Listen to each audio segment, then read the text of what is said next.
जय हिंद प्यारे बच्चों। आ जाइए। आज हम लोग सेशन का तीसरा दिन कर रहे हैं और जैसा कि हमने कहा था कि जितने भी अच्छे अच्छे क्वेश्चंस होंगे मैं बहुत जगह से उसका कलेक्शन करूंगा और आपको सारे अच्छे क्वेश्चंस करवाऊंगा। तो जैसे देखिए ये आज का जो क्वेश्चन है काफ़ी बेहतरीन क्वेश्चन है। जैसा कि आप 1 नंबर क्वेश्चंस देख रहे होंगे, कोशिश कीजिए इस क्वेश्चंस को बनाने की। 30 सेकेंड का समय दे रहा हूं आपको। मैं चाहूंगा कि आप जल्दी से इस क्वेश्चंस को बनाकर दिखाइए। गुड इवनिंग बाबू, गुड इवनिंग। राजकुमार चौधरी जी, सेट बिल्कुल आया होगा प्लेटफॉर्म वाई नवीन कुमार सिंह टेलीग्राम चैनल पे, ठीक है। वो 7 बजे सेट ही भिजवा दिया था मैंने, 7 बजे ही। तो आधा घंटा पहले ही आपको सेट चला गया होगा। जल्दी से आंसर दीजिए। 20 11 को 12 लिखता है तो 25 51 को क्या लिखेगा? देखिए क्वेश्चंस का लॉजिक बेहद ही खूबसूरत लॉजिक था और अच्छा लॉजिक था। क्या है हमारे पास? 20 11 है। यदि हम सारे को जोड़ते हैं 2 + 0 +1 और +1, तो दो दो कितने होते हैं? 4 होते हैं। और 4 को यदि हम 3 बार मल्टीप्लाई कर देते हैं तो 4 × 3 = 12 हो जाते हैं। इसी तरह से जो हमारे पास है 25 है और 51 है। अगर हम इसमें 2 + 5 + 5 + 1 जोड़ ले तो 5 × 5 = 10, 2 12, 1 13 हो जाएगा। और 13 को 3 बार मल्टीप्लाई कर दे तो 13 तिया 39 हो जाएंगे। यानी ऑप्शन में हमें 39 ढूंढना है। हम ढूंढ लेंगे 39 कहाँ है, जहां भी 39 दिख जाए वही हमारे लिए आंसर होगा। यानी ऑप्शन नंबर डी आंसर होगा। संजीव का जवाब पहला था, सबसे पहले संजीव ने जवाब दिया। वेरी वेरी गुड मॉर्निंग बाबू। चलिए नेक्स्ट क्वेश्चंस की ओर मूव करेंगे। देखिए इस क्वेश्चंस को बनाने में 20 सेकंड से अधिक अगर लग गया ना तो मजा नहीं है। तो 20 सेकंड आपके पास समय है। डायरेक्शन का क्वेश्चन ऐसे भी आप जानते हैं, बहुत इजी प्रोसेस से हमने सिखाया है। एक्स गाड़ी चालक दक्षिण की ओर 30 किलोमीटर जाता है और दाहिने मुड़कर 30 किलोमीटर सीधे जाने के बाद बाईं ओर मुड़कर 20 किलोमीटर सीधे जाता है और पुनः बाईं ओर मुड़कर 30 किलोमीटर दूर जाता है। एक्स अपने प्रारंभिक स्थान से अब कितना दूर है? एकदम सिंपल सा क्वेश्चन है। आजाद कुमार शाह ने कहा सी नंबर आंसर होंगे सर। तो देखिए ध्यान से समझिएगा। एक्स गाड़ी चलाकर सबसे पहले कहाँ गया? दक्षिण में। और कितना कवर किया? तो 30 किलोमीटर। अब उसके बाद वो दाएं मुड़ता है तो दक्षिण से दायां मुड़ने का मतलब वेस्ट में जाएगा, कितना? 30 किलोमीटर। सीधे जाने के बाद बाएं मुड़ता है तो वेस्ट से बायां मुड़ने का मतलब साउथ में जाएगा और साउथ में मुड़ करके चलता है 20 किलोमीटर। अब पुनः बाएं मुड़ता है तो साउथ से बाएं मुड़ने का मतलब ईस्ट में मुड़ेगा और ईस्ट में चलता है 3 किलोमीटर। अपोजिट डायरेक्शन को काट दीजिए तो ईस्ट और वेस्ट अपोजिट डायरेक्शन है, कट गए। अब जो बच गए आपके पास साउथ में 50 किलोमीटर, यही आपका प्रारंभिक बिंदु से अंतिम बिंदु है। तो पूछता है एक्स अपने प्रारंभिक स्थान से अब कितना दूर है? तो साउथ में 50 किलोमीटर दूर है, यानी 50 किलोमीटर। ऑप्शन नंबर सी हमारे लिए सबसे बेस्ट और सबसे परफेक्ट आंसर होगा। बिल्कुल सही जवाब था। आप चाहें तो इसको फिगर से भी बना सकते हैं कि एक्स गाड़ी लेकर निकला और सबसे पहले दक्षिण दिशा में कितना सफर तय करता है? 30 किलोमीटर। इसके बाद यहां से वो दाईं ओर मुड़ता है यानी वेस्ट में जाता है, कितना? 30 किलोमीटर। फिर से यहाँ पे बाईं ओर मुड़ता है तो अब जब वो बाईं ओर मुड़ेगा और चलेगा 20 मीटर और लास्ट में वो फिर से बाईं ओर मुड़ता है और बाईं ओर मुड़ करके कितना जाता है? तो 30 मीटर। एक्स अब पूछ रहा है कि प्रारंभिक स्थान से कितना दूर है। तो एक्स से अगर हम ये डिस्टेंस कवर करें तो ये डिस्टेंस हो गया 30 मीटर और यहाँ से ये डिस्टेंस हो गया 20 मीटर। तो 30 + 20 कितने मीटर का डिस्टेंस कवर हो गया मेरे भाई? तो 50 मीटर का डिस्टेंस कवर हो गया। तो हम लोगों ने आसानी से जवाब दे दिया कि 50 मीटर। अब सवाल उठता है कि सर इस तरह से क्यों बनाते हो आप? तो ऐसे बनाने से जब आपकी आदत हो जाएगी ना और ये वाला काम आपका छूट जाएगा तो फिर आपकी स्पीड और एक्यूरेसी जो है ये बहुत ही फास्ट हो जाएगी। अप्रैल वाला बैच ही आपको अभी रेलवे के लिए लेना होगा क्योंकि अभी नई बैच कोई अनाउंस प्लेटफॉर्म के द्वारा नहीं की गई है, ठीक है। नेक्स्ट क्वेश्चन को देखेंगे, ध्यान से देखिएगा, अच्छा क्वेश्चन है। कहता है निम्नलिखित 5 में से 4 एक निश्चित ढंग से समान है और एक समूह बनाते हैं। यानी हमारे पास ये जो 5 दिए गए हैं UZ XR TY BG और MR, इस 5 में से अगर 4 की हम बात करें ना तो उसमें सेम रिलेशन को जनरेट किया है, और कोई एक जो है ना वो समूह से बाहर है। वो कौन सा एलिमेंट समूह से बाहर है इस पांचों के ग्रुप में, आपको बस यही पता लगाना है। ठीक है, तो देखिए, जब तक हम इसको लेटर से देखते रहेंगे तब तक ये आसान नहीं, थोड़ा सा कॉम्प्लिकेटेड है। लेकिन जिस दिन हमको ये प्लेस वैल्यू दिखने लगेगा, यानी मैं कह रहा हूं कि आपको ये 21 और 26 दिखने लग जाए, ठीक है, आपको ये 18 और 24 दिखने लग जाए, आपको ये 20 और 25 दिखने लग जाए, आपको ये 2 और 7 दिखने लग जाए, आपको ये 13 और 18 दिखने लग जाए, यानी लेटर ना दिख करके आपको डिजिट दिखने लगे, तो फिर ऐसे क्वेश्चन को बनाना आसान होता है। देख लो, +5 है, +6 है, +5 है, +5 है और +5 है। यानी पहले लेटर से दूसरे लेटर में आने के लिए सब में +5 जोड़े गए हैं। इकलौता हमारा ये वाला ऑप्शन जो है वो +6 जोड़े गए हैं। यानी R और X जो हमारा है ना, यही अदर से डिफरेंट है। ऑप्शन नंबर बी जो है ना बाबू, इसके लिए सबसे परफेक्ट और सबसे बेस्ट आंसर है। तो जिस दिन आप ये काम करना शुरू कर दोगे, यानी कि आपको ये लेटर ना दिखे, लेटर के जगह डिजिट दिखने लगे, तो उस दिन आपके लिए इस टाइप के क्वेश्चन जो होते हैं बेहद ही आसान होते हैं। खुश रहिए बाबू, ध्यान से देखिएगा। इस टाइप का क्वेश्चन पूछ करके बच्चों को चौंका दिया गया था और बच्चे काफी चौंके थे कि आखिर इसमें करना क्या है। तो ध्यान से समझ लो, इस बार भी ऐसे क्वेश्चन दिए जा सकते हैं, कोई बड़ी बात नहीं है। आप देखोगे ये अंगूर का गुच्छा दिख रहा है, तो अंगूर के गुच्छे जो होते हैं ना उसको हम लोग बंच कहते हैं। जैसे चाबी का गुच्छा हो गया तो उसको भी हम लोग बंच कहेंगे, अंगूर का गुच्छा हो गया तो उसको भी हम लोग बंच के नाम से जानते हैं। तो कहता है कि सर ये क्या है, तो ये मुझे ढेर सारे भेड़ एक जगह ग्रुप में दिख रहे हैं, तो भेड़ों के ग्रुप को, ठीक है, हम फॉल्क कहते हैं। भेड़ों के ग्रुप को क्या कहते हैं, फॉल्क कहते हैं। क्राउड में क्या होता है ना कि ऐसा भीड़ जिसका कोई मकसद नहीं हो, ढेर सारे आदमी एक जगह इकट्ठे हैं, सबका अलग अलग मकसद है, यानी सबके अलग मकसद है लेकिन वो एक भीड़ में खड़े हैं, तो ऐसी व्यवस्था को क्राउड कहते हैं। आर्मी का मतलब तो आप जानते हैं, सेना में एक जगह जब इकट्ठा हो जाइएगा तो आर्मी कहलाएगा। तो भीड़ का जो समूह होता है ना उसको फ्लॉक कहते हैं, ठीक है। जैसे कि फूल के समूह को गुलदस्ता कहते हैं ना, यानी बुक्के कहते हैं, तो इसी तरह भीड़ के समूह को बाबू क्या कहेंगे, तो फ्लॉक कहेंगे। अब ये पूरा का पूरा नॉलेज बेस्ड है। अब जिनको पता है कि अंगूर के गुच्छे को, चाबी के गुच्छे को बंच कहा जाता है और भेड़ के गुच्छे को फॉल्क कहा जाता है, वो आसानी से अपना आंसर लगा सकते हैं, नहीं तो फिर इसमें आपसे गलतियां हो सकती हैं। ये अच्छा क्वेश्चन था, पूरा का पूरा वर्ड बेस्ड क्वेश्चन था।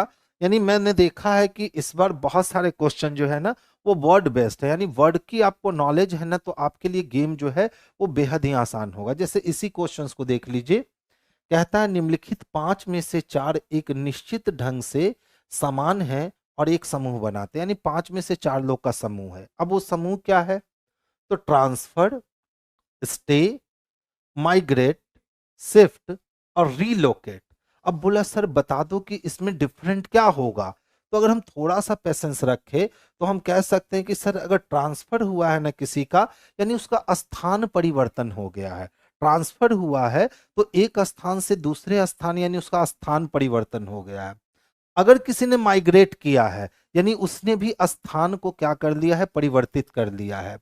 अगर कोई शिफ्ट हुआ है तो वो भी स्थान परिवर्तन ही हुआ। और किसी को हमने रीलोकेट कर दिया, अभी वो पटना में था अब वो दिल्ली में दिखने लगा, यानी रीलोकेट हो गया, यानी अभी भी स्थान परिवर्तन हुआ है। स्टे का मतलब होता है ठहर जाना, स्टे का मतलब क्या, ठहर जाना। तो ट्रांसफर की बात करें या माइग्रेट की बात करें या शिफ्ट की बात करें या रिलोकेट की बात करें, इसमें एक चीज कॉमन दिख रहा है कि स्थान बदल जा रहा है। लेकिन स्टे में ये वाली बात नहीं दिख रही, स्टे में स्थिरता दिख रही है। इसीलिए इसका आंसर ऑप्शन नंबर सी, यानी स्थिरता जो है वो सबसे डिफरेंट हो जाएगा। क्या हो गया सचिन, इंडियन मैप का आंसर बी था, शिफ्ट। नहीं रे पागल, बी नहीं जाएगा। पवन कुमार ने ए जवाब दिया था, मनीषा ने बी जवाब दिया था, आजाद ने ए दिया था, अभिषेक कुमार ने सी दिया था, नवीन जी का आंसर डी था, क्लासिक का सी था। तो इस टाइप के क्वेश्चन जो भी होते हैं ना बच्चा, इस टाइप के क्वेश्चन में मुख्य रूप से आपको क्या ध्यान रखना है ना, कि वर्ड पे आपकी पकड़ होनी चाहिए, ठीक है। सर प्लीज सिटिंग और पजल का बैच लीजिए। बिल्कुल सिटिंग और पजल के क्वेश्चन यहाँ ढेर सारे डालूंगा, पेशेंस तो रखिए। अभी देखिए मेरी गाड़ी हमेशा से आप बच्चे जानते हो कि मैं गाड़ी को स्टार्ट करता हूं और उसके बाद धीरे धीरे उसको क्या करता हूं तो पीक पे ले जाता हूं। अभी तो ये स्टार्ट हुआ है, अभी तो पीक पे आने में 8 दिन 10 दिन होते होते ये गाड़ी मोटर पकड़ लेगी रफ्तार, और उसके बाद पजल सिटिंग सब आएंगे। पहले आदत में आ पाओ ताकि आप 1 घंटा रोज हमको दे सको, ये बहुत बड़ी बात है, ठीक है। आप जैसे ही 1 घंटा अपना मेरे साथ खर्च करोगे तो ये खर्च जो है ना आपको अभी नहीं दिखेंगे, 10-15 दिन के बाद इसका प्रॉफिट दिखेगा। धीरे धीरे जब मेरी टोन आपके माइंड में सेट हो चुकी होगी एक बार, फिर हम लोग गियर को अप करेंगे, और जैसे ही गियर हम अप करेंगे तो फिर वहां से आपको और अधिक मजा आने वाला है, क्योंकि लगभग खतरनाक क्वेश्चन जितने भी होंगे वो मैं यहाँ डालूंगा ही डालूंगा। इसके लिए आप टेंशन फ्री रहिए, ठीक है। तो ये खतरनाक क्वेश्चन नहीं था क्या? ये कम क्वेश्चन मत समझिए, अगर वर्ड पावर नहीं है ना बच्चा तो इस क्वेश्चन में आपको समस्याएं हो सकती हैं। अब जैसे देख लो, आप सेटिंग की बात कर रहे थे और अभी ये नेक्स्ट क्वेश्चन आपका सेटिंग अरेंजमेंट का ही आ गया, तो मैं चाहूंगा कि आप 30 सेकंड समय लो। चलिए 30 से 50 सेकंड आपको देता हूं, आप इस क्वेश्चन को अभी मेरे सामने जल्दी से सॉल्व करके दिखा दो।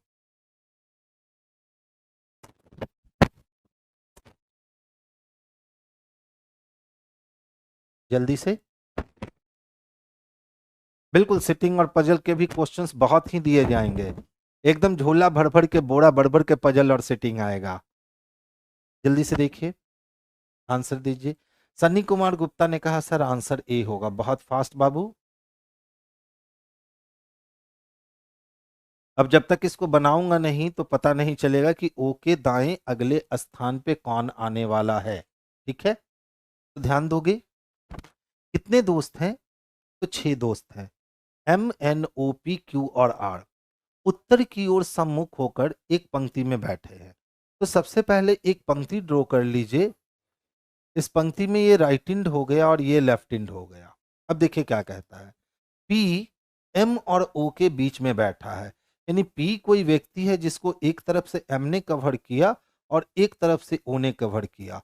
तो किधर से एम और किधर से ओ होगा हम कंफर्मेशन के साथ नहीं कह सकते हैं, यानी कि एम और ओ के ऊपर वाइस वर्सा केस का हमने सिंबल दे दिया, जिससे ये पता चल जाए कि ओ इधर और एम इधर भी हमारे आ सकते हैं। आगे चलेंगे, एन क्यू के दाएं से चौथे स्थान पर बैठा है।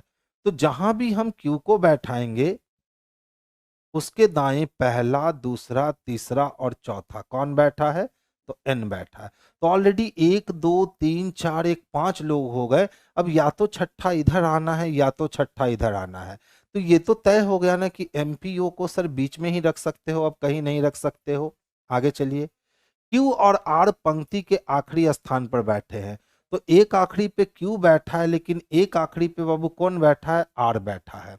अब कहता है एम और एन पड़ोसी नहीं है, इसका मतलब इस प्लेस पे एम को जगह नहीं मिलनी है। तो इस प्लेस पे एम को जगह नहीं मिलेगी तो एम यहाँ, पी यहाँ और ओ यहाँ आया, और हमारा अरेंजमेंट एक बार में कंप्लीट हो गया। प्रश्न पूछा जा रहा है ओ के दाएं अगले स्थान पे कौन होगा?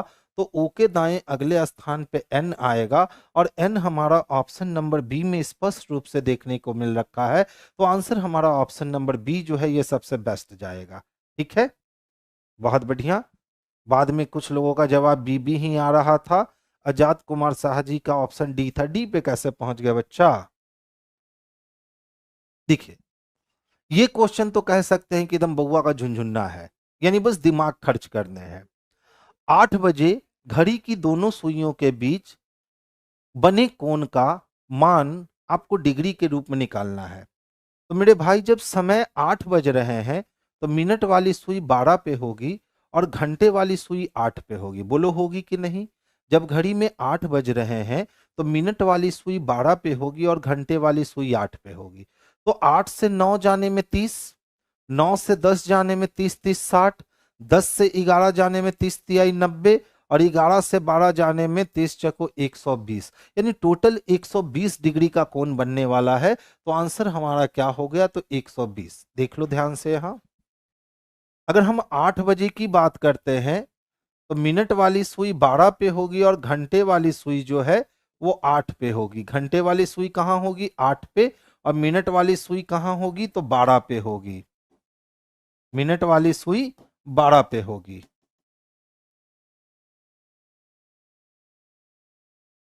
इस तरह से दिखाएगा। तो 8 से 9 जाने में 30 डिग्री, 9 से 10 जाने में भी 30 डिग्री, 10 से 11 आने में भी 30 डिग्री, और 11 से 12 आने में भी 30 डिग्री। तो 30 30 60, 30 तिहाई 90, 30 चको 120, यानी ये टोटल 120 डिग्री का एंगल बनेगा घंटे और मिनट की सुई के बीच। तो आंसर हम लोग किसको करने वाले हैं? तो आंसर हम लोग ऑप्शन नंबर बी को करने वाले हैं। बहुत बढ़िया। इसको बनाकर दिखाओ।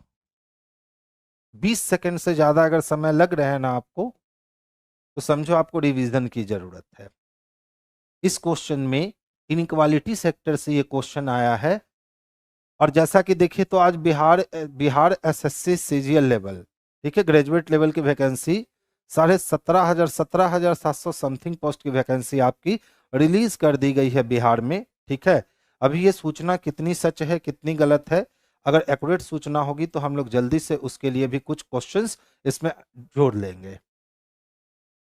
ऑप्शन ए हो गया। चलिए आइए देखिए। देखिए एस से किसको मिलवाना है बाबू? टी को मिलवाना है ना। तो एस जानता है आर को, आर जानता है ओ को, और ओ जानता है टी को। अगर हम टी से एस तक की बात करें तो तीन सिंबल मिलेंगे, इक्वल टू, ग्रेटर और ग्रेटर। तो इक्वल टू, ग्रेटर और ग्रेटर में ग्रेटर का सिंबल स्ट्रांग होगा। तो किसकी तरफ ग्रेटर? तो टी की तरफ ग्रेटर। यहां देख लो टी की तरफ ग्रेटर साइन है, यानी पहला सही हो गया। दूसरा कहता है सर सी को मिलना है एस से। जब हम सी से एस तक का सफर तय करेंगे तो देख लो यहाँ पे चाइना वॉल बन जाएंगे, बन गए ना, यानी लेसर के समूह में ग्रेटर आ जाएगा। और जब भी लेसर के समूह में ग्रेटर या ग्रेटर के समूह में लेसर आ जाए तो वो वाली कंक्लूजन हमेशा से गलत हो जाती है। तो इसमें केवल एक नंबर सही है लेकिन दो नंबर गलत है। ऐसा किस में दिख रहा है? तो ऑप्शन नंबर ए में दिख रहा है। और ऑप्शन नंबर ए किस में दिख रहे हैं? तो बी में दिख रहे हैं।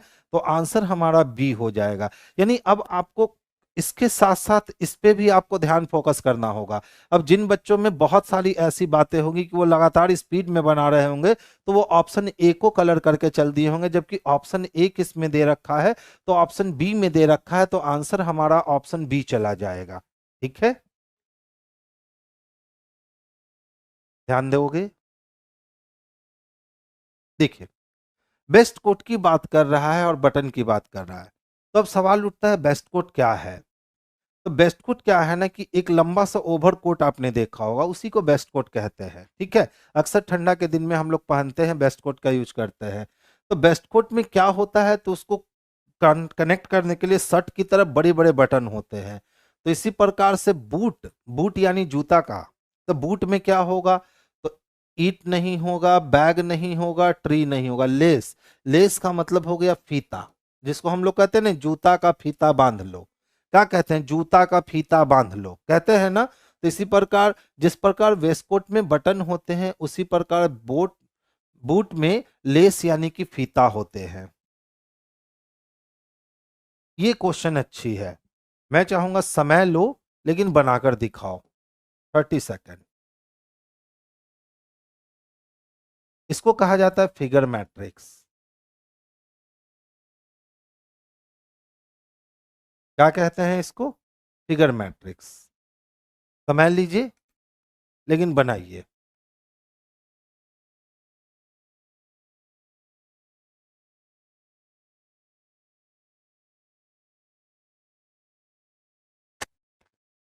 ध्यान से दीजिए आंसर। क्वेश्चन अच्छा है, इसको फिगर मैट्रिक्स कहते हैं।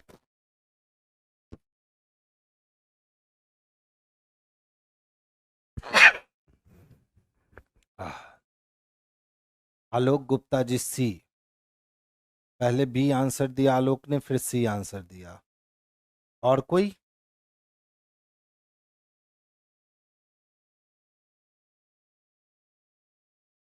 दीपक जी का डी आंसर है, अमर का डी है।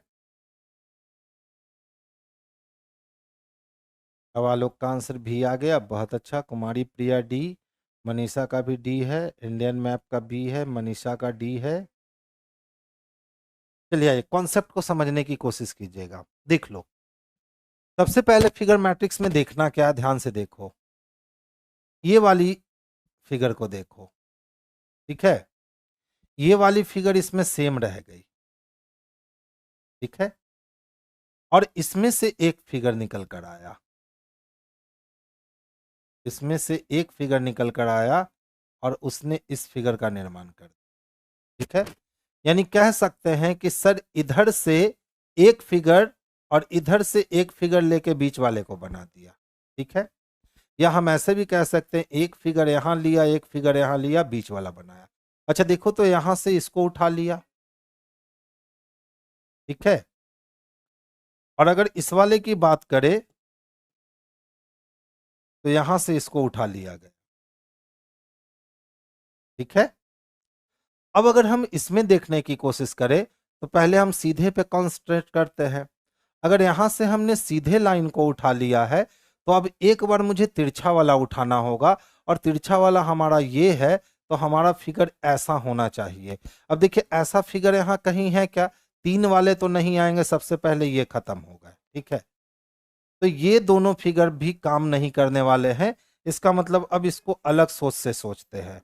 तो जब अलग सोच से हम सोचते हैं तो हो सकता है कि इसने सबसे पहले क्या किया होगा कि इस वाले फिगर को उठा लिया होगा, ठीक है। तो चलिए हमने इस वाले फिगर को उठा लिया। अब इसमें एक था तो इसमें दोनों कर दिया। जब यहाँ वाले फिगर को उठाया है तो अब हो सकता है या तो इसने इस वाले फिगर को उठाया होगा या तो इस वाले फिगर को। तो इस वाले फिगर को अगर हम यहाँ से उठाते हैं तो ये हमारा यहाँ और ये हमारा यहाँ बनेगा। अब देखिए ऐसी व्यवस्था किसमें है? सी में। और सी भी किसमें है? तो सी में। तो इसके लिए इसका आंसर क्या हो जाएगा? तो ऑप्शन नंबर सी हो जाएगा। अच्छा अब इंडिया और ऑस्ट्रेलिया का मैच देखने, अच्छा इसीलिए आज बच्चे लाइव में कम है ना, लोग इंडिया और ऑस्ट्रेलिया का मैच देखने के फिराक में हैं। बहुत बढ़िया, बहुत बढ़िया। देखिए ध्यान से समझिएगा, क्वेश्चन तो ये भी बहुत अच्छा है। इस टाइप के क्वेश्चंस को हम जानते हैं कि इनइक्वालिटी कहते हैं, और बनाना बहुत ही आसान होता है, ठीक है। ध्यान से देखोगे, सी को बाबू किससे मिलना है जी? तो ई से मिलना है।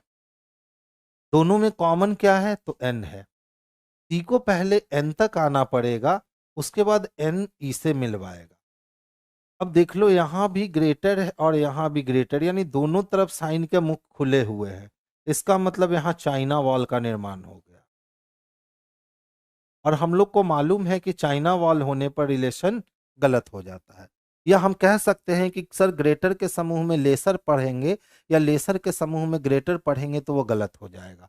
अगर आप यहाँ ध्यान से देखोगे तो यहाँ लेसर था, लेकिन फिर लेसर के समूह में ग्रेटर आ गया। तो जब भी ऐसा व्यवस्था है कि पढ़ते समय लेसर में ग्रेटर या ग्रेटर में लेसर आ जाए तो आप उसको काट दोगे। अब कहता है ओ का संबंध एस से, तो देखिए तो ओ का संबंध एस तक जाने के लिए ओ यू से मिलेगा, यू एन से मिलेगा और एन एस से मिलेगा। तो greater equal greater, greater equal greater में ग्रेटर स्ट्रांग होगा, यानी कि ओ को ग्रेटर होना चाहिए। आप इसको लिखकर भी देख सकते हो। ओ ग्रेटर है किससे? यू से। यू इक्वल है किससे? एन से। और एन ग्रेटर है किससे? एस से। अब अगर हम ओ से एस तक की बात करें तो ग्रेटर इक्वल और ग्रेटर में ग्रेटर स्ट्रांग होगा, यानी इसका कंक्लूजन बाहर आएगा ओ ग्रेटर है एस से। यहाँ ओ लेसर है एस से दे रखा है, इसका मतलब 2 नंबर ऑप्शन भी हमारे लिए जो है वो कैंसिल हो गया। अब ऑप्शन नंबर सी को देखते हैं। यू को मिलना है ई से, तो ध्यान दोगे यू एन को जानता है, एन एस को, एस ई को, इक्वल टू ग्रेटर और इक्वल। तो इक्वल ग्रेटर इक्वल में ऑलवेज ग्रेटर का साइन स्ट्रांग होगा। तो किसकी तरफ ग्रेटर? यू की तरफ है। नहीं तो आप लिखकर चेक कर सकते हो, यू ग्रेटर है एन से। अब कहता है सर एन ग्रेटर है एस से और एस इक्वल है ई से। अगर हम देखते हैं तो इक्वल ग्रेटर और इक्वल में ग्रेटर साइन स्ट्रांग है, इसका मतलब इसका कंक्लूजन निकलना चाहिए यू ग्रेटर देन ई। हमारे पास यहाँ यू ग्रेटर देन ई है, दैट मीन्स ये तीसरा नंबर ऑप्शन सही है। अब तीसरा नंबर ऑप्शन के लिए कौन सा दे रखा है? तो केवल बी दे रखा है, यानी इस वाले 11 नंबर वाले क्वेश्चंस के लिए आंसर जो हम लोग लगाने वाले हैं ये ऑप्शन नंबर बी लगाने वाले हैं। नहीं बाबू, ऑफलाइन टेस्ट चलती है शाम में 5 से 6 किसान कोल्ड स्टोर में। ऑफलाइन टेस्ट चलती है शाम में 5 से 6 किसान कोल्ड स्टोर में। 25 क्वेश्चन एक दिन में होते हैं और 25 क्वेश्चन उसी समय डिस्कशन भी होता है। उसकी टाइमिंग 5 to 6 PM है। देखिए, सिटिंग अरेंजमेंट के प्रश्न हैं और आप आसानी से, बिल्कुल आसानी से इसको सॉर्ट आउट कर सकते हो। यानी कोई मेहनत करने की जरूरत नहीं है, बस जो कॉन्सेप्ट है उस पर काम करना है। कहता है 6 दोस्त हैं MNOPQRR, उत्तर की ओर सम्मुख होकर के एक पंक्ति में बैठे हैं। P M और O के बीच में बैठा है। यानी जहां भी P बैठा है, एक तरफ से M और एक तरफ से O ने कवर कर रखा है। N Q के दाएं से चौथे स्थान पे है। यानी जहां भी Q होगा उसके दाएं पहला, दूसरा, तीसरा और चौथा पोजीशन N का होगा। फिर कहता है Q और R पंक्ति के आखिरी छोर पर बैठे हैं। तो एक छोर पे Q है तो दूसरे छोर पे R बैठा हुआ है। अब कहता है M और N पड़ोसी नहीं है, यानी यहाँ M हो ही नहीं सकता। तो P को तो M और O के बीच में बैठना है। इसका मतलब यहाँ M को रखना होगा, इस प्लेस पे O को रखना होगा और यहाँ P को रखना होगा। और हमारा अरेंजमेंट जो है वो एक अटेम्प्ट में बन करके तैयार हो गया। अब प्रश्न देखो क्या कहता है। हाँ, सेम क्वेश्चन आ गया लेकिन यहाँ अलग होगा। बैठने की व्यवस्था के अनुसार निम्नलिखित में से कौन सा कथन असत्य है। वहां प्रश्न किए गए थे कि बताइए कि बीच में कौन बैठे या पी के दाएं कौन बैठा है, लेकिन यहां पूछा जा रहा है बैठने की व्यवस्था के अनुसार निम्नलिखित में से कौन सा कथन असत्य है। तो देखिए पहला क्या कहता है, एम और पी अगल बगल बैठे हैं। तो ये बात तो सही है ना कि एम और पी अगल बगल बैठे, यानी ये सत्य है। एम ठीक आर और पी के बीच में बैठा है। तो देखिए, तो एम क्या आर और पी के ठीक बीच में बैठा है, तो ये वाली बात गलत हो गई। ओ एन और पी के बीच में बैठा है, तो ओ सही में एन और पी के बीच में बैठा है, यानी सही है। एन क्यू के दाएं से चौथे स्थान, तो क्यू के दाएं से चौथे स्थान पे एन है। पूछा था कौन सा असत्य है। असत्य का मतलब कौन सा फॉल्स है, यानी कौन सा गलत है। तो कौन सा गलत है मेरे भाई, तो ऑप्शन नंबर बी गलत है। यानी 12 नंबर क्वेश्चंस के लिए आंसर हम लोग किसको लगाने वाले हैं, तो ऑप्शन नंबर बी को लगाने वाले हैं। यही इसके लिए सबसे परफेक्ट आंसर बनेगा। ये क्वेश्चन तो एकदम हलवा है जी। ये वाली क्वेश्चन जो है ना एकदम हलवा है। 1 मिनट होल्ड कीजिएगा।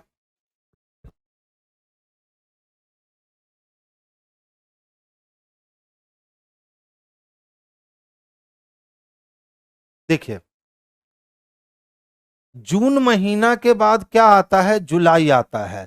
तो जून महीना के बाद जब जुलाई आता है, यानी ये नेक्स्ट मंथ है, तो वेडनेसडे के बाद नेक्स्ट क्या आएगा, तो थर्सडे आएगा। जिस तरह से जून के बाद अगला महीना जो होता है वो जुलाई होता है, उसी तरह से वेडनेसडे के बाद जो अगला दिन होगा वो थर्सडे होगा। तो आंसर हमारा शुक्र गुरुवार हो गया, जो ऑप्शन नंबर डी में ऑलरेडी दे रखा है। जल्दी से इसको बनाइए।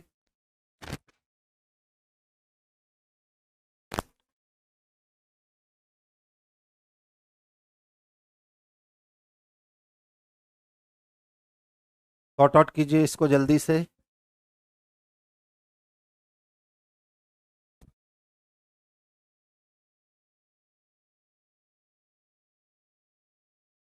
सी, बी, सी और बी पे लड़ाई चल रही है। बी संजीव, लगभग लोग के आंसर बी आ रहे हैं। आलोक का आंसर ए आया है, दीपक का डी आया है, आजाद जी का बी है। ठीक है, यानी डिफरेंट लोग डिफरेंट आंसर। समझने की कोशिश कीजिएगा। याद है मैंने कहा था कि रेलवे का लॉजिकल रीजनिंग अदर के लॉजिकल रीजनिंग से थोड़ा डिफरेंट होता है। अब बोलोगे सर यहाँ डिफरेंट होता क्या है, तो ध्यान से समझ लीजिए डिफरेंट होता क्या है। रेलवे के लॉजिकल रीजनिंग में अक्सर क्या करता है कि क्वेश्चन है अजम्पशन का और नीचे लिख दिया कंक्लूजन। क्वेश्चन है कोर्स ऑफ एक्शन का, नीचे लिख दिया अजम्पशन। तो ये आपको ऑलरेडी समझना होगा कि भैया हमारे सामने जो क्वेश्चन दिया हुआ है वो रियल प्रपक्ष में क्या है, वो वास्तविकता क्या दर्शा रही है। तो ध्यान से देखोगे क्या कहता है। रानी ने अपना घर नीले इमल्सन से पेंट किया है। तो स्टेटमेंट जब कह रहा है कि रानी ने अपना घर नीले इमल्सन से पेंट किया है, तो इसके साथ साथ एक माइंड में क्वेश्चन उठा कि आखिर रानी ने नीले रंग का इमल्सन ही क्यों यूज किया, उसने इमल्सन ही क्यों यूज किया, उसने डिस्टेम्पर क्यों नहीं लिया, या उसने प्लास्टिक पेंट क्यों नहीं लिया, या उसने सिंपल पेंट क्यों नहीं लिया, उसने नीला इमल्सन ही क्यों लिया। यानी ये क्वेश्चन जो है आपके दिमाग में एक इफ और बट छोड़ रहा है। तो जब भी कोई क्वेश्चंस आपके दिमाग में इफ और बट छोड़े तो समझ लेना मेरे भाई कि वो इनकम्प्लीट स्टेटमेंट है, और अगर इनकम्प्लीट स्टेटमेंट है तो वो अजम्पशन को जन्म देगा। वो किसको जन्म देगा? अजम्पशन को जन्म देगा, यानी पूर्वधारणा, अवधारणा, मान्यता, अनुमान को जन्म देगा। ठीक है, इसका मतलब है कि यहां पे रेलवे को निष्कर्ष नहीं लिखना चाहिए था, यहां रेलवे को अजम्पशन लिखना चाहिए था कि आप अज्यूम करके बताइए कि रीना ने अपना घर नीले इमल्सन से पेंट किया है, तो इसके पीछे जो है क्यों ऐसा काम किया है, आपको वो ढूंढ करके देना है। यानी कहीं ना कहीं ये क्वेश्चन जो है ये अजम्पशन के क्वेश्चंस बनने चाहिए थे, लेकिन रेलवे वालों ने इसको निष्कर्ष लिख दिया। तो जैसे ही निष्कर्ष निकाल तो सारे लोगों का माइंड कहाँ काम करना शुरू कर दिया कि भैया हमको कंक्लूजन निकालना है। तो सबसे पहले जानिए कि कंक्लूजन इसका क्या होगा, फिर हम लोग बात करेंगे। ठीक है, तो देखिए कहता है रानी ने एक नया घर बनवाया है। तो ये हम अजम्पशन नहीं कर सकते हैं कि अपना नीले रंग का इमल्सन पेंट लगाया है तो वो पेंट वो नए घर में लगाई है कि वो पेंट वो पुराने घर में लगाई है, ये अज्यूम नहीं कर सकते हैं, क्योंकि यहाँ घर नया और पुराना की बात नहीं करी गई है। इमल्सन डिस्टेम्पर से सस्ता होता है, हम ये अज्यूम कर सकते हैं कि इमल्सन जो है वो डिस्टेम्पर से सस्ता होता है, इसीलिए रानी ने अपना घर नीले इमल्सन से पेंट करवाया है। तो ऑप्शन नंबर बी हम अज्यूम कर सकते हैं। लेकिन कब अज्यूम कर सकते हैं? जब ये निष्कर्ष ना हो करके पूर्वधारणा, अवधारणा और मान्यता लिख देता तब। लेकिन हमने कहा रेलवे का रीजनिंग बड़ा ऊट पटांग होता है मेरे भाई। सबसे ज्यादा गलतियां बच्चे इसी कारण करते हैं क्योंकि उनको सामने लिख दो निष्कर्ष तो उनका माइंड टोटल निष्कर्ष की ओर भाग जाता है। लिख दो अजम्पशन तो पूरा माइंड अजम्पशन की ओर, लिख दो आर्ग्यूमेंट यानी तर्क तो पूरा गेम तर्क की ओर ही चला जाता है। तो ध्यान से देखिएगा, हम लोगों ने 2 नंबर जो लगाया वो क्या समझ कर लगाया कि हम अजम्पशन का क्वेश्चन बना रहे हैं। तो जब हमारा अजम्पशन में 2 नंबर सही है तो हम रेलवे वाले को उसी के भाषा में जवाब देंगे कि भैया तू निष्कर्ष लिख दिया है तो चल हम तो हर निष्कर्ष को अजम्पशन मानते हैं। तो हम लोग कहेंगे केवल 2 नंबर जो है ना तर्क संगत है। लेकिन सवाल उठता है कि सर इसका रियल कंक्लूजन क्या निकलेगा? अगर ये रियल में कंक्लूजन का क्वेश्चन होता तो इसका रियल कंक्लूजन क्या निकलेगा? तो इसका रियल कंक्लूजन निकलता कि रीना को नीला रंग पसंद है। इसका रियल कंक्लूजन निकलता कि नीला इमल्सन से रीना का घर रंगीन हो चुका है। ये सब इसके निष्कर्ष निकलते हैं। ठीक है, धीरे धीरे आपको समय देना पड़ेगा, मैं लॉजिकल रीजनिंग में आपको एक्सपर्ट बना दूंगा। ध्यान से देखिए, जितना भी बाज था ना रे बाबू वो सब चील के घर चला गया, और जितना चील था उड़ के पक्षी के अंदर चला गया। तो चूंकि बाज गया है चील के अंदर और चील चल गया पक्षी के अंदर, तो बाज भी तो चल गया पक्षी के अंदर। तो कहता है कि कुछ पक्षी बाज है। तो जब सारा बाज पक्षी के घर गया हुआ है तो पक्षी का कुछ हिस्सा तो बाज है, कुछ बाज पक्षी हैं। तो बाज का भी तो सारा का सारा हिस्सा पक्षी के पास है। तो जब सारा बाज पक्षी के अंदर है तो कुछ बाज भी पक्षी के अंदर है, यानी एक भी अनुसरण करता है और 2 भी अनुसरण करता है। ना तो 1 2 लगाया ना तो वेन डायग्राम लगाया, थिंकोलॉजी सिस्टम लगा लिया। तो देखिए जितने भी बाज हैं ये सभी के सभी बाज किसके अंदर है? तो चील के अंदर है। और सभी के सभी चील किसके अंदर है? तो पक्षी के अंदर है। अब पहला कंक्लूजन कहता है कि कुछ पक्षी बाज है। तो देखिए पक्षी का जितना भी क्षेत्राधिकार है, पक्षी के क्षेत्राधिकार में कुछ अधिकार किसका है? तो बाज का है। तो हम बिल्कुल कह सकते हैं कि कुछ पक्षी क्या दिख रहे हैं? बाज। दूसरा कहता कुछ बाज पक्षी है। तो जब सभी बाज पक्षी है तो कुछ बाज तो पक्षी होगा ही ना, यानी एक भी सही है और 2 भी सही है। ऐसा ऑप्शन हमें ऑप्शन नंबर ए में देखने को स्पष्ट रूप से दिख रहा है। तो आंसर हम लोग ऑप्शन नंबर ए को करेंगे। अच्छा क्वेश्चन है, आप 20 सेकंड का समय लो, मुझे बनाकर दिखाओ जल्दी से। ADMIT को, एडमिट को GDIWL लिखता है। एडमिट को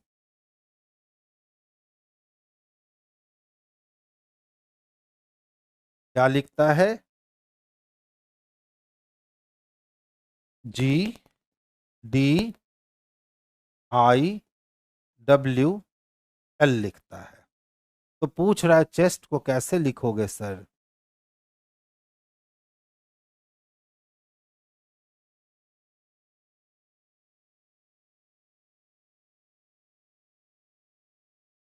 जवाब दीजिए, आसानी से बनने वाला क्वेश्चन है, बस प्लेस वैल्यू पे फोकस कर दीजिए, बन जाएगा। यानी ए को ए मत देखिए, 1 देखिए, और डी को 4 नहीं देखिए, 3 नहीं, डी नहीं देखिए, 4 देखिए। इसी तरह जी को 7 और डी को 4 देखिए, बन जाएगा 16 का बी। चलिए देख लेते हैं। देखो इसके पीछे का लॉजिक समझने की कोशिश करो। ए का प्लेस वैल्यू 1 होता है, अगर हम इसमें 3 जोड़ दें तो डी का प्लेस वैल्यू 4 होगा। इसी तरह डी का प्लेस वैल्यू 4 होता है, अगर हम इसमें 3 जोड़ दें तो 4 3 7 हो जाएगा। इसी तरह 9 का प्लेस वैल्यू आई का प्लेस वैल्यू 9 होता है, अगर 9 में 3 जोड़ दे तो 12 हो जाएगा। और टी का प्लेस वैल्यू 20 होता है, अगर 20 में 3 जोड़ दे तो 23 हो जाएगा। यानी आगे 2 लेटर को इंटर क्रॉस करवा के +3 कर दिया गया, बाद में 2 लेटर को इंटर क्रॉस करवा के +3 कर दिया गया। अब m का प्लेस वैल्यू 13 और i का प्लेस वैल्यू 9 होता है, यानी इसमें -4 कर दिए गए। तो शुरुआत के 2 लीटर को इंटर क्रॉस करवाकर +3, बाद के 2 लेटर को इंटर क्रॉस करवाकर +3, और बीच वाले लेटर को स्ट्रेट -4 कर दिया गया। तो हम अगर ये वाली व्यवस्था को यहाँ अंजाम देंगे, ठीक है, तो 8 में से 3 गया 5, 5 किसके लिए? अच्छा जुड़ना है ना, 8 और 3 कितना, तो 11, 11 किसके लिए? के लिए। 3 और 3 6, 19 और 3 22, 20 और 3 23। अब बीच वाले में क्या होना था? तो 4 घटना था, तो 4 ही घटना था ना, तो 5 में से 4 घटाएं ए, यानी हमारे पास आंसर जो निकलेगा चेस्ट के लिए KFAW चाहिए। KFAW ऑप्शन नंबर डी में दे रखा है, तो आंसर भी हमारा जो है ऑप्शन नंबर डी सबसे बेस्ट और सबसे परफेक्ट आंसर जाने वाला है। तो 16 नंबर क्वेश्चंस के लिए हम लोग आंसर डी लगा लेंगे, ठीक है। अब देखिए ध्यान से समझिएगा मेरी बात को, फिर मेरे साथ जुड़ने का मजा आएगा। जैसा कि आपने कहा सर सारे पेपर जो है ना वो प्रीवियस ही दिया करो, ठीक है। तो देखिए जब सारा पेपर अगर मैं प्रीवियस ही दूंगा ना कहीं गेम आसान हो जाएंगे, ठीक है। तो इसीलिए मैंने कहा था कि 10 क्वेश्चन मैं प्रीवियस से देता हूं, 10 क्वेश्चन मैं अपनी देता हूं, जिसके कारण आप आगे के प्रश्नों को भी देख सकते हो। क्योंकि एग्जाम बाबू क्या करता है ना, कि देखिए एग्जाम की मंशा समझिएगा क्या है। मान लीजिए 2020 में एग्जाम हुआ, तो बच्चे क्या किए, 2019 तक का प्रीवियस पेपर देख कर गए, लेकिन 20 में कुछ क्वेश्चन नए पूछ दिए गए। तो 20 में जो क्वेश्चन कुछ कॉन्सेप्ट नए पूछ दिए गए हैं, वो क्वेश्चन तक अब 21 में बच्चे तैयारी करके जाएंगे। 21 में फिर कुछ और नया पूछ दिया, तो बच्चे हमेशा क्वेश्चन सेटर के माइंड से पीछे चलते हैं। कारण क्या? बच्चे हमेशा प्रीवियस पेपर पे फोकस करते हैं, जिसके कारण वो वही सीख पाते हैं जो अभी तक पूछा गया है। उनका ध्यान वहां पे कभी भी नहीं जाता है जो आने वाले समय में पूछा जा सकता है। जिसके कारण क्या होता है कि 2 3 4 क्वेश्चन जो है वो अक्सर धोखा दे के निकल जाता है, क्योंकि वैसा प्रीवियस पेपर में देखने को मिलता नहीं है। तो हमारा मानना है कि आप प्रीवियस पेपर करो, बहुत अच्छी चीज है, लेकिन 100% प्रीवियस पेपर पे आश्रित मत रहो। कुछ आगे के कॉन्सेप्ट पे देने वाले लोग जब मिले तो उन पे भी आप काम करना शुरू करो। क्योंकि 2018 वाली एग्जामिनेशन में बहुत सारे रीजनिंग नए हो गए अचानक से। उस समय मुझे याद है कि लगभग जो दूसरे बच्चे थे जो प्लेटफॉर्म में सिर्फ टेस्ट देने आया करते थे, यानी जो हमसे गाइड नहीं हुए थे, जो हमसे नहीं पढ़े थे, वो टेस्ट के बाद अक्सर परेशान रहते थे, सर नया नया क्वेश्चन पूछ दिया है। लेकिन जिन बच्चों को मैंने पढ़ाया उन बच्चों ने कभी नहीं कहा नया क्वेश्चन दिक्कत दिया। उन्होंने कहा सर नया क्वेश्चन था, लॉजिकल था, लॉजिकली रूप से था, लेकिन हम लोग पढ़े तो समझ में आ गया कि करना क्या है। यानी कि पढ़ने का मजा तब है जब आप अपने माइंड को ब्राउड कर लीजिए, आपको सोचने की कैपेसिटी बढ़ी, जब रीजनिंग आपकी अच्छी हो जाएगी। ठीक है, तो मेरे कहने पे नहीं, अपने माइंड की फ्रिक्वेंसी को बढ़ाइए, अपने माइंड की इफिशिएंसी को बढ़ाइए, तब आपकी रीजनिंग अच्छी होगी। तो कोशिश हमारी यही होगी कि कुछ क्वेश्चंस प्रीवियस डालूं और कुछ क्वेश्चन मैं अपना डालूं। इससे क्या होगा ना कि आपके लिए गेम बहुत आसान होगा, क्योंकि मैं आने वाले क्वेश्चंस को भी दिखा पाऊंगा और वहां से क्वेश्चंस लड़ते हैं। सर टेस्ट में नंबर कैसे बढ़ाया जाए? अपनी गलतियों को पहचानना शुरू कीजिए, जहां आप गलतियां करते हो उस गलतियों को आप निकालिए, उस गलतियों को आप रिकवरी करते जाइए। जैसे जैसे अपनी गलतियों की रिकवरी करते जाओगे, वैसे वैसे आपके नंबर जो है ना वो धीरे धीरे करके बढ़ते जाएंगे। क्योंकि कभी भी नंबर अचानक से मेरे भाई नहीं बढ़ता है, वो बिल्कुल धीरे रफ्तार से बढ़ता है। जैसे अगर किसी बच्चे ने तैयारी किया तो वो 60 तक बहुत जल्दी पहुंच जाएगा, लेकिन 60 से 70 पहुंचने में उसको समय लगेगा। तो वो समय को कैसे कम करे? तो अपनी गलतियों को एक जगह इकट्ठा करना शुरू कीजिए। सर 40 क्वेश्चन में 35 से 36 आता है तो अच्छा है, लेकिन बढ़िया नहीं है। ठीक है, अभी कम से कम 40 में आपको 39 38 तो आने ही चाहिए, लेकिन समय सीमा के भीतर आने चाहिए। अब 40 क्वेश्चन बनाने में आप अगर 40 मिनट लगा देते हो तो ये अच्छी बात नहीं है। 40 क्वेश्चन अगर 25 से 30 मिनट में बन जाती है तो ये बहुत अच्छी बात है। इसलिए आपको कंटिन्यू जुड़ना चाहिए, बहुत सारी चीजें जो है ना वो धीरे धीरे करके स्पष्ट होती जाएगी। जैसे इसी क्वेश्चंस की अगर हम बात करें, 17 नंबर की, आसान सा क्वेश्चन है। अब कहोगे कि सर ये साइलॉक्स का क्वेश्चन है क्या? तो हाँ, ये लॉजिकल रीजनिंग का क्वेश्चन नहीं है, एनालिटिकल रीजनिंग का क्वेश्चन है, सिलोलिज्म का। अब सिलोलिज्म दो प्रकार के होते हैं, एक होते हैं काल्पनिक सिलॉक्स यानी इमेजिनरी साइलॉक्स, और एक होता है रियलिटिक सिलॉक्स। तो ये इमेजिनरी साइलॉक्स नहीं है, ये रियलिटिक साइलॉक्स है। ठीक है, इसमें एकदम रियलिटी बेस्ड क्वेश्चन होते हैं। तो क्या कहता है, ध्यान से समझोगे।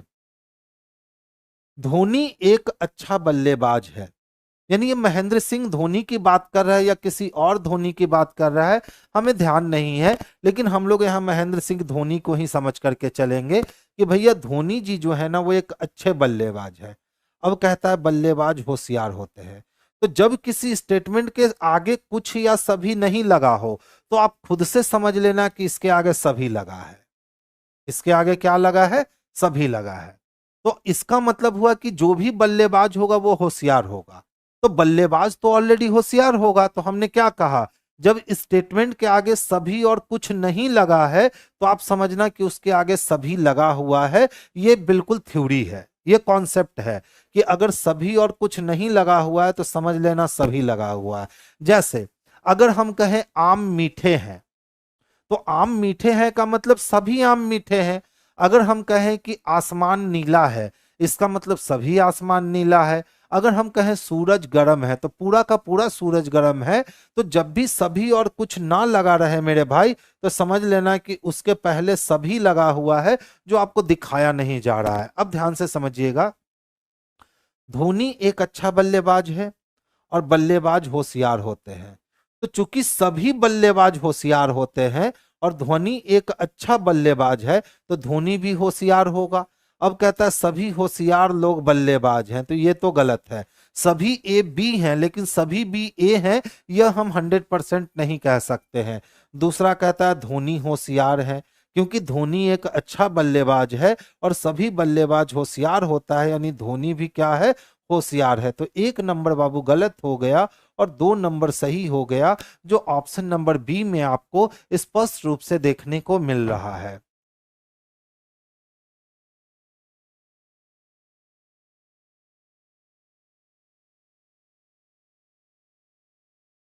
आगे चले,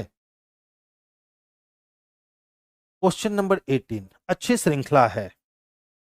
समय लो, बनाकर देखो क्या कर रखा है। 12, 39, 66, 93, 120, नेक्स्ट वन वार। तो सीरीज की एक बहुत बड़ी खासियत होती है, सीरीज अपने बारे में थोड़ा फास्ट कीजिएगा। बिल्कुल फास्ट ही चल रहे हैं नीरज, ठीक है। सारे बच्चे का सारा लेवल होता है ना, ठीक है। वैसे खत्म करने को तो मैं 1 घंटे में 50 क्वेश्चन भी खत्म करता हूं। अब बिहार एसएससी वाली डिस्कशन उठा करके देख लेना, 50 क्वेश्चन होते हैं और 45 से 50 मिनट के अंदर 55 मिनट होते होते वो डिस्कशन खत्म हो जाती है। तो चूंकि वो डिस्कशन है, यहाँ आप हमें आपको सिखाना है, तो सीखने का जो प्रोसेस होता है ना बच्चा, वो हमेशा धीरे रखवाता हूं मैं, क्योंकि यहाँ से मेरे को काम है कि आपको सिखाना है, आपको बिल्कुल अच्छा स्टूडेंट बनाना है। तो वहां जल्दबाजी का काम शैतान का होता है, और हम तो शैतान है नहीं भैया, तो हम जल्दबाजी क्यों करें। तो स्लोली स्लोली चलिए ना, धीरे धीरे चलिए, ताकि पकड़ बन सके, ठीक है। एक अच्छा धावक वही होता है ना जो अच्छा वॉकर होता है।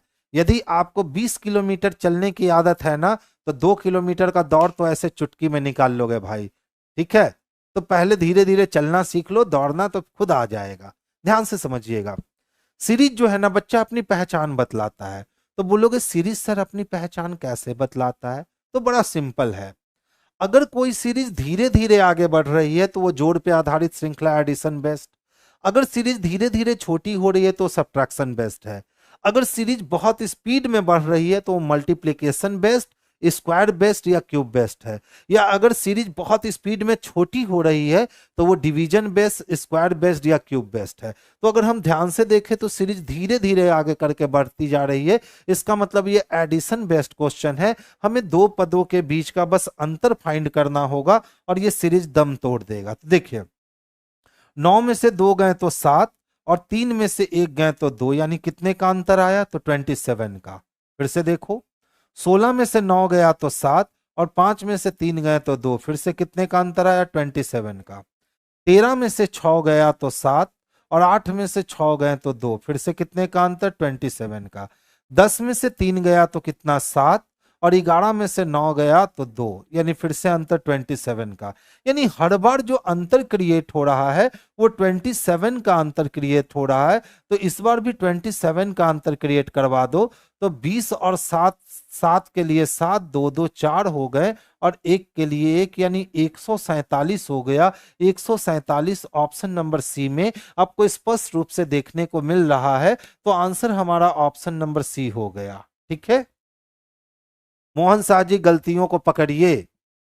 कहता ऊपर दिए गए अनुक्रम में बाएं छोर से 12वें अक्षर के दाईं ओर तीसरा अक्षर। तो बाएं छोर से पहले 12वां जाना है और के दाईं ओर तीसरा जाना है। तो हमेशा याद रखोगे, यदि बोल देता है दाएं के दाएं तो सेम डायरेक्शन है, माइनस कर देना। यदि कह देता है बाएं के बाएं, सेम डायरेक्शन है, माइनस कर देना। यदि कह देता है दाएं के बाएं, अपोजिट डायरेक्शन है, प्लस कर देना। या कह देता है बाएं के दाएं, अपोजिट डायरेक्शन है, प्लस कर देना। ये 4 चीजों को बाबू याद रखना। दाएं के दाएं होने पर हमेशा माइनस, बाएं के बाएं होने पर माइनस, दाएं के बाएं होने पर प्लस, बाएं के दाएं होने पर प्लस। तो ये बाएं के दाएं है यानी ये प्लस होगा। तो 12 3 15, किधर से 15 जाना है जी, तो लेफ्ट से 15 जाना है। चलो लेफ्ट से 15 चलते हैं। 3 3 6, 3 3 9, 3 12, 3 5 15। 15 नंबर पे कौन आया, बी आया। और बी किस में दे रखा है, तो ऑप्शन नंबर बी में दे रखा है। तो हमारे लिए आंसर जो सबसे बेस्ट आंसर होगा वो ऑप्शन नंबर बी जाएगा। ध्यान से समझिएगा, बेहद ही आसानी से बनाने वाले क्वेश्चन होते हैं। यू का भी से क्या संबंध है, तो हमको किसकी जानकारी देनी है, तो यू की जानकारी देनी है। किससे जोड़कर, भी से जोड़कर। तो देखिए, तो ध्यान से अगर हम देखेंगे तो भी कौन है, तो यू का भाई है। तो अगर यू लड़का हुआ तो भी की बहन, यू लड़की हुई तो भी की बहन। अब यहां कहता यू डब्लू की बहन है, तो यू जब डब्लू की बहन है तो यू लड़की हो गई, और इस लड़की का भाई भी है तो ये लड़की इसकी बहन होगी। तो आंसर ऑप्शन नंबर बी हो गया। अब सोचिए, सारे क्वेश्चन टफ थोड़ी ना पूछते हैं, बहुत सारे क्वेश्चन आसान भी पूछे जाते हैं आपसे, ठीक है। ध्यान से देख लो, यदि भी यू का भाई है तो भी भाई है यानी लड़का है, और भाई बहन पैरेलल होते हैं तो यू के पैरेलल। अब कहता है यू डब्लू की बहन है तो यू लड़की है, और किसकी बहन है, तो डब्लू की बहन है। अब कहता है और एक्स यू का पति है। अब एक्स किसका पति है, तो यू का पति कौन है, तो एक्स है, ये पति है। तो यू का भी से क्या संबंध है, यू का भी से, तो भी की यू कौन है? तो भी की यू बहन है। बहन मेरे भाई किस में है? तो ऑप्शन नंबर बी में है। तो आंसर हम लोग ऑप्शन नंबर बी को लगाएंगे। ठीक है। आज देखिए बहुत सारे बच्चे मुझे लग रहे हैं कि मैच देखने में मसरूफ हो गए हैं। ठीक है, तो ये काम मत क्या कीजिए, अब एग्जाम का सीजन नजदीक आ गया है। मैच तो जिंदगी भर चलता रहेगा, लेकिन आपकी ये एग्जाम जो है ना बच्चा, वो जिंदगी भर नहीं चलेगी। तो कोशिश मेरे भाई यही करना है कि ज्यादा से ज्यादा मेहनत करके, ज्यादा से ज्यादा रिवीजन जोन को स्ट्रांग करके हम जितनी जल्दी से जल्दी हो सके रिजल्ट ले ले। और अभी देख लो, अभी गंगा जमुना सरस्वती तीनों नदियां बहने को तैयार है। अब बोलोगे सर क्या तीनों नदियां? तो सेंटर से भी वैकेंसी आएगी, रेलवे की वैकेंसी अभी आई है, अभी और आनी बाकी है। आपकी बिहार एसएससी की भी वैकेंसी रहेगी, आपकी सेंट्रल एसएससी की भी वैकेंसी रहेगी। यानी हर जगह अभी देखोगे तो वैकेंसी वैकेंसी वैकेंसी। अगर इस बहती गंगा में हाथ नहीं धो रहे हो, इसका मतलब है कि फिर आपके लिए अच्छा नहीं है। तो अभी अपनी मेहनत थोड़ी सी बढ़ा दो, मैच वो चलते रहता है। 17,000 नहीं बाबू, 17,700 समथिंग वैकेंसीज है। ठीक है, तो 17,700 समथिंग वैकेंसी बिहार एसएससी में बहुत बड़ी बात हो जाती है, क्योंकि बिहार एसएससी ग्रेजुएट लेवल को हम लोग मिनी आईएएस कहते हैं। ठीक है, क्या कहते हैं? तो मिनी आईएएस कहते हैं। काफी अच्छी जॉब है, आपको हमेशा शहर में ही रहने का मौका मिलेगा। तो अभी तो आप रेलवे की तैयारी में व्यस्त हो। ठीक है, अब जो बच्चे एसएससी और रेलवे दोनों की तैयारी करते हैं, उनके लिए महासंग्राम हो गया कि अब इधर पढ़ें कि इधर पढ़ें।